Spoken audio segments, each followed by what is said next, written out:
Uyabona masifa sitshelwa ngezinto eziningi kuthiwa siyali abanye bathi siyali asazi noma kungenwa ngemali lapho noma uyadiza noma itransport yokuya khona lapho ingakanani asazi ukhokha malini.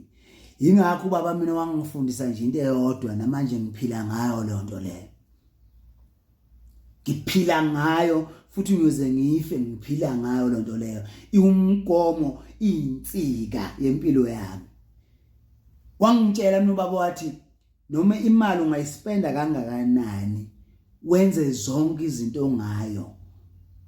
Yonke into uyenze ngemali kodwa ungalenzi iphutha lokuthi ungabibikho at least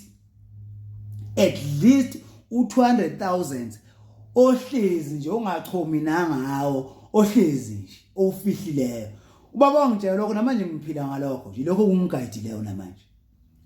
U200 wathi imali ukuthi ngijabule abantu bakuphilisa ngayo ungayivezi ngijabule kunjani yona mali yokumela osowuhambile ngoba sazi siyaphi sigibela ngamalini yona mali yokumela namanje nje ngiphila ngalowo mgomo nje 200,000 rands ohlezi nje onganyakazi okuwe ukuthi ngisho umuntu ekubuka funa umuntu akubuke abukuthi ayicha impilo ayiphilayo ngaza cha nala le mali akanayo ngathi amanga kodwa ibe khona leyo mali leyo nje ongeke uprove le muntu ngayo ukuthi unayo.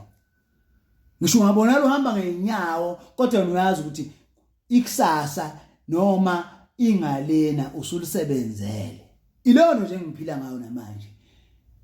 Ngisho ngingabonala ngidla ikabishi ngidle emgqonyeni kodwa iyona into engiyaye ngithi nje iwumgogodla noma iyinsika yokuthi ngelinye ilanga leyo mali iyongisebenzela. Kube nemali ongachomi nangayo imali ongayivezi ngisho kwi-app umuntu ungaproveli umuntu nje nangayo kube imali nje ekhona 200,000 rands at least nakhona ngoba wathi noma above kodwa nje wathi at least kodwa nje ilonto engiphila ngayo namanje engiphila ngayo nje namanje engiyaye ngifisa nabantwana bami ngaphila ngayo namanje 200,000 uyini